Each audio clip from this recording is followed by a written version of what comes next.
Butters, I really need to talk to somebody, and I think maybe you're the only person who won't make fun of me. Oh, gosh, I'd never make fun of somebody with a problem.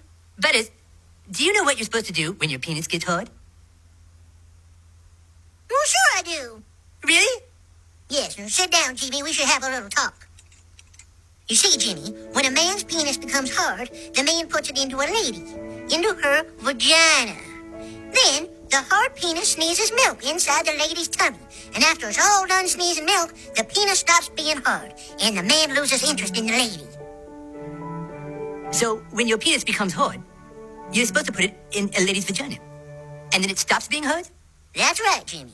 But where am I going to find a lady to stick my penis in? The talent show is this Friday.